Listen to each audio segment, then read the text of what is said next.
Assalamualaikum warahmatullahi wabarakatuh. Senang sekali hari ini kita kuliah perdana dengan saya gitu ya di pengantar kimia medisinal. Ya, di pertemuan pertama kita akan kenalan dulu apa sih yang dimaksud dengan kimia medisinal itu. Gitu ya. Jangan sampai nggak kenal ya apa itu yang dimaksud dengan kimia medisinal. Jangan cuma dengar dari kakak tingkat mungkin kimia medisinal itu serem. Ya. Nah, ini sekedar kontrak pembelajaran. Oke. Kita langsung ke kimia medisinal. Kimia medisinal itu apa? Nah, menurut UPEC, kimia medisinal itu adalah bidang ilmu yang fokus pada penemuan, pengembangan, identifikasi, dan interpretasi dari model kerja molekul-molekul yang aktif secara biologis pada level molekul. Ingat, berarti concernnya adalah discovery, penemuan, pengembangan, dan identifikasi, dan interpretasi model kerja senyawa-senyawa yang aktif secara biologis pada level molekul.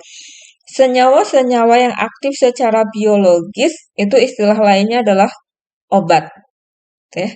Sementara kalau dibilang pada level molekul, artinya kita dalam kimia medisinal itu mempelajari obat itu bekerja pada level molekul. Artinya interaksinya dengan molekul yang mana. Dia kerja itu targetnya molekul apa sih? Gitu. Kita tidak ngomong, oh kerjanya di jantung, oh kerjanya di hati, kerjanya di lambung gitu. Bukan ngomongnya bukan pada level organ, tapi pada level molekul. Oke ya, itu pengertian kimia medisinal menurut UPEC. Sebagai pembanding ada pengertian kimia medisinal menurut Nogradi atau Thomas Nogradi. Menurut Thomas Nogradi, kimia medisinal itu adalah ilmu terapan, applied science, ilmu terapan yang fokus pada desain atau penemuan dari molekul entitas kimia baru atau molekul kimia baru, dan optimasi serta pengembangannya sebagai molekul yang berguna untuk treatment proses penyakit. Itu saya rasa definisi dari keduanya itu sebenarnya saling mendukung, hanya beda istilah gitu. Hanya beda istilah, tapi keduanya fokusnya adalah kimia medisinal itu adalah ilmu yang berusaha untuk menemukan, mengembangkan, mengidentifikasi model kerja suatu molekul sebagai obat.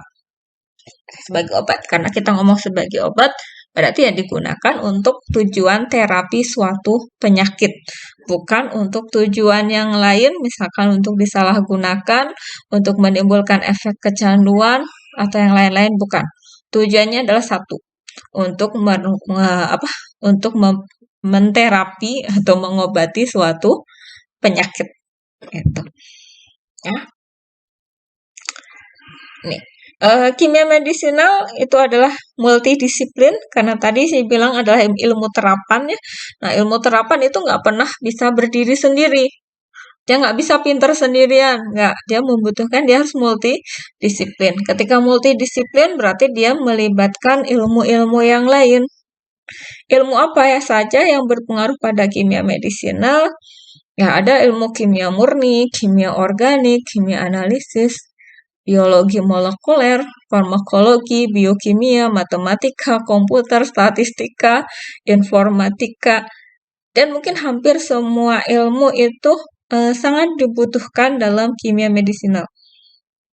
Mungkin pertanyaan Anda berikutnya adalah, kalau begitu berarti belajar kimia medisinal berarti harus belajar juga ilmu-ilmu yang lainnya, ilmu-ilmu ini gitu yang saya sebutkan di sini. Ya, secara tidak langsung memang iya.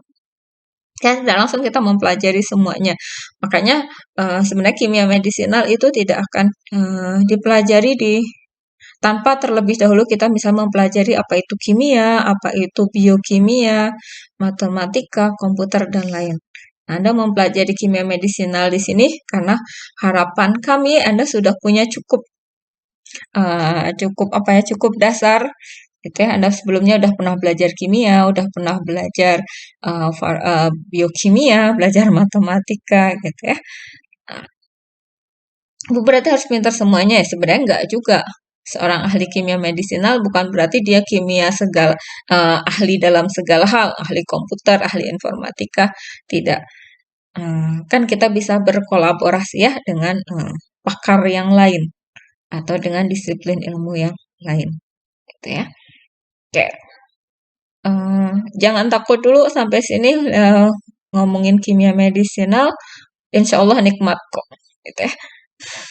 Nah, para ahli kimia medisinal itu adalah para ahli yang berusaha mendesain, mensintesis senyawa yang memiliki efek farmakologis. Memiliki efek farmakologis berarti obat ya, pada manusia atau sistem kehidupan lainnya. Ya, bisa aja obat untuk hewan gitu ya. Nah, kemudian senyawa tersebut disebut sebagai drug atau obat. Nah, para ahli kimia medisinal itu pada dasarnya kurang suka dengan istilah drug. Drug. Kenapa kok gitu? Ya, coba aja Anda misalkan search di Google gitu, nyari drug gitu, pasti konotasinya negatif ya, penyalahgunaan obat, penggunaan obat-obat terlarang dan lain sebagainya itu berita yang muncul gitu. Nah, makanya orang ahli kimia medisinal karena mereka tujuannya bukan untuk mencari obat atau menemukan obat yang digunakan untuk mabok, untuk menimbulkan kecanduan, tapi untuk mengobati suatu penyakit tujuannya. Kan mereka kurang suka dengan istilah drug ini. Maka mereka sebenarnya lebih suka menyebutnya dengan istilah medicine. Medicine itu obat-obat untuk tujuan medis gitu ya. Karena drug ini tadi konotasinya lebih negatif. Maka istilah kimia obat pun bukan drug chemistry tapi adalah medicinal chemistry. Itu mungkin kurang lebih istilah kenapa ada istilahnya adalah medicinal chemistry atau kimia medisinal. Kenapa bukan kita sebutnya kimia obat? Atau kalau dalam Inggrisnya mungkin drug chemistry gitu ya. Nggak, itu mungkin sejarahnya. Nah, ini definisi obat. Nah, berikutnya kita belajar apa itu obat. Obat adalah setiap molekul yang berinteraksi dengan sistem biologis dan menghasilkan respon biologis. Ini definisi obat menurut ahli kimia medisinal, jadi sangat luas sekali definisinya, sangat umum. Jadi setiap molekul yang dapat berinteraksi dengan sistem biologis, kemudian menghasilkan respon biologis, itu disebut obat. Gitu ya. Nah, misalkan Anda minum kopi, minum teh gitu ya, atau coklat, dalamnya mengandung dengan harapan setelah minum kopi Anda jadi lebih bersemangat, gitu ya, karena di situ ada efek stimulan yang dihasilkan dari kafeinnya. Nah, berarti secara tidak langsung Anda meminum kopi itu sama dengan meminum obat. Ini menurut kimia medisinal ya. Begitupun mungkin merokok gitu ya. Anda mengharapkan Anda lagi stres, kemudian ngerokok biar tenang. Ya. Nah, ternyata rokok itu mengandung nikotin yang menghasilkan efek sedasi, menenangkan gitu ya. Nah, secara tidak langsung seorang perokok adalah pengguna obat. Itu. Begitupun dengan menggunakan alkohol, ya, kokain, ya, menggunakan kokain, racun dan toksin juga adalah termasuk obat. Kenapa kalau dikatakan obat? Ya karena dia bisa berinteraksi dengan sistem biologis dan menghasilkan respon biologis. Kematian itu juga adalah respon biologis, gitu ya.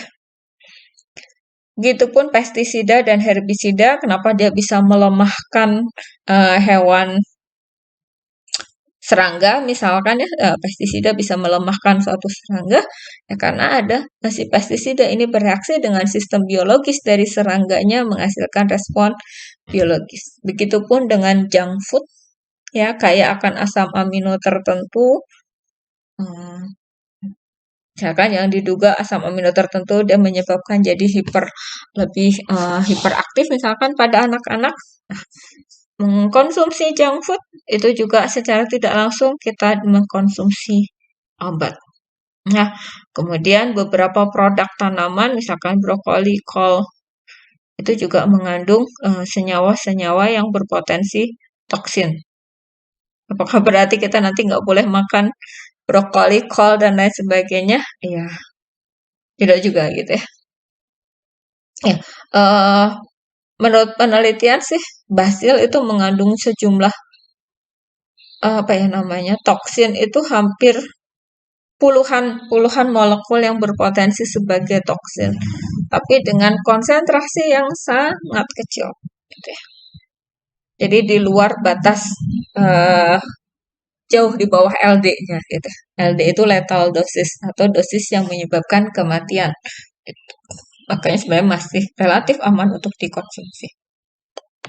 Kenapa kok dibilang relatif aman ya? Karena sebenarnya tidak ada molekul yang benar-benar aman untuk dikonsumsi. Air itu baik untuk kesehatan kalau kita mengkonsumsinya dalam batas yang wajar. Tapi kalau Anda tenggelam minum air berlebihan, ya sama saja air pun membahayakan. Jadi semuanya itu tergantung dosisnya, tergantung berapa banyak yang kita konsumsi. Oke. Semua senyawa tersebut dapat berinteraksi dengan sistem biologis dan memberikan respon biologis. Setiap obat perlu dipandang sebagai racun. Ya. Dosislah yang membedakannya. Ya. Tadi contohnya seperti air putih. Air putih itu baik untuk kesehatan. Baik kalau konsumsinya dalam batas wajar. Gitu. Kalau Anda mengkonsumsinya sekaligus 20 liter juga bukan baik lagi, ya kan? Nah, itu. Obat yang digunakan dalam pengobatan itu bisa disebut dengan istilah medisin. Nah, ya jadi orang zaman dulu atau sampai sekarang juga sebenarnya masih ya masyarakat itu masih apa ya namanya sering menyatakan oh ini obat yang baik, ini obat yang buruk atau good drug, bad drug gitu. Ini obat ini aman, ini tidak aman gitu ya. Tapi sebenarnya kembali lagi, setiap molekul tadi ya pada dasarnya atau setiap obat itu pada dasarnya adalah racun. Aman atau tidak aman kita menggunakannya itu tergantung dosisnya dan pada kondisi apa kita menggunakannya. Artinya gini, misalkan Anda minum paracetamol. Anda paracetamol itu dosis amannya 500 mg 3 kali sehari. Tapi juga lihat kondisinya. Kalau Anda tidak sakit, tidak nyeri, tidak apa-apa, terus Anda mengkonsumsi paracetamol, ya buat apa? Hanya akan menimbulkan efek-efek yang lain yang tidak kita harapkan. Itu ya. Jadi istilah good drugs, bad drugs itu menurut saya tidak tepat. Suatu obat bisa berubah menjadi good, bisa berubah menjadi baik, gitu ya, apabila kita menggunakannya sesuai dengan dosisnya dan pada kondisi yang tepat. Ingat, kondisinya juga harus diperhatikan, bukan cuma dosisnya. Gitu ya. Dan setiap obat itu bisa jadi bad, bisa jadi buruk. Tadi kembali lagi, kalau kondisinya tidak tepat, lebih-lebih udah kondisinya tidak tepat, dosisnya tidak tepat pula. Gitu. Ya. Tuh. Adakah obat yang benar-benar baik atau aman? Atau sebaliknya, sebaliknya, adakah obat yang benar-benar buruk atau tidak aman? Tidak ada. Ya, tidak ada. Tidak ada obat yang benar-benar aman dan baik. Ya. Oke, contohnya apa? Penisilin. Penisilin pada awal penemuannya itu orang itu menyanjung gitu ya dengan penemuan penisilin. Nah, dia dianggap obat yang sangat baik gitu ya. Karena dia berhasil pada saat ditemukan itu menyembuhkan berbagai penyakit yang lama tidak ada obatnya gitu ya. Kemudian penggunaan penisilin jadi masif gitu. Awalnya dia dinilai sebagai obat yang sangat baik, dinyatakan dengan indeks terapi yang baik, yang aman gitu. Tapi setelah lama-lama penggunaan, muncullah masalah baru, resistensi berbagai bakteri. Penisilin pun tidak lagi tidak lagi memberikan efek terapi yang baik. Justru muncul penyakit-penyakit yang disebabkan oleh strain-strain bakteri baru yang lebih resisten terhadap penisilin. Maka penisilin pun memunculkan sisi buruknya, gitu ya. Karena tidak benar-benar baik, tidak benar-benar buruk. Begitupun morfin. Morfin mungkin dianggap sebagai obat yang buruk, gitu ya. Obat yang buruk. Kenapa? Karena image-nya morfin ini banyak digunakan untuk kecanduan, ya, menimbulkan kecanduan. Tapi pada kondisi tertentu di mana seseorang sangat kesakitan, nggak bisa ditolong dengan anti analgesik yang biasa, morfin ini jadi penolongnya. Itu kenapa? Karena efek analgesik dari morfin yang sangat tinggi, sehingga morfin juga punya sisi yang baik. Kembali lagi, baik atau buruk adalah bagaimana kita menggunakannya, dalam kondisi apa, dan berapa takarannya, berapa dosisnya. Itu yang harus kita perhatikan. Oke, drug versus poison. Poison atau racun. Ya, obat itu bisa jadi racun. Jadi ya, kalau kita minum obat, sakit kepala, kita minum paracetamol, 1 tablet isinya 500 mg, sakit kepala kita sembuh, sakit kepala kita hilang. Tapi kalau kita misalkan minum paracetamol sekaligus 1 kilo, misalkan, mungkin bukan cuma sakit kepala kita yang hilang, tapi juga nyawa yang hilang, gitu ya. Nah, itu obat bisa jadi racun. Terus kalau saya balik pertanyaannya, bisa nggak racun jadi obat? Bisa nggak sih racun jadi obat? Bisa, gitu ya. Kenapa kok bisa? Ya, tadi intinya karena racun juga kan dia bisa berinteraksi dengan sistem biologis. Ketika dia bisa berinteraksi dengan sistem biologis, berarti dia juga akan menghasilkan efek tertentu. Tinggal kita pantau efeknya seperti apa. Nah, ini contohnya adalah arsen. Ya, senyawa arsenik gitu ya. Arsen itu sangat beracun, tapi kemudian dikembangkan untuk senyawa-senyawa arsenik itu juga bisa jadi obat. Kurare itu suatu racun yang biasa digunakan untuk berburu gitu ya. Di mana ya? Di Amerika gitu kalau salah pedalaman Amerika. Jadi kalau mereka orang-orang yang berburu itu melapisi si tombak atau panahnya dengan kurare ini. Jadi ketika mengenai hewan yang diburunya itu akan cepat lemas, gitu ya. Lemas sehingga tidak melawan lagi si hewan buruannya itu. Nah, dari situ orang pun berpikir, para ilmuwan berpikir, oh berarti kurare ini sebenarnya bisa jadi relaksan otot, gitu. Maka kemudian ditelitilah dan akhirnya muncul senyawa turunannya namanya turbokurarin. Ya, turbokurarin itu sebagai relaksan otot. Kemudian misalnya ini bisa ular. Bisa ular itu racun, mematikan. Karena dia racun, berarti dia bisa punya apa ya, bisa berinteraksi dengan sistem biologis. Nah, maka muncullah, berpikirlah para ilmuwan ini, gimana caranya dari racun, dari bisa ular ini yang sangat beracun, kemudian dibuat jadi obat. Maka muncullah yang sekarang kita kenal sebagai AC inhibitor. Misalkan captopril. Itu adalah ide penelitiannya dari sini, dari bisa ular. Itu. Ya, itu definisi obat. Nah, berhubungan dengan definisi obat itu adalah istilah indeks terapi. Indeks terapi itu menggambarkan tingkat keamanan obat. Indeks terapi itu adalah yang namanya indeks itu pasti membandingkan antara dosis yang menghasilkan efek toksik pada 50% pasien atau hewan percobaan, disebutnya LD50. Jadi biasanya kalau ditanya LD50 adalah dosis ya yang menghasilkan efek toksik pada, sebenarnya kalau LD itu dari kata lethal dosis mematikan gitu ya. Dosis yang menyebabkan kematian. Ini berarti kurang tepat ya sebenarnya.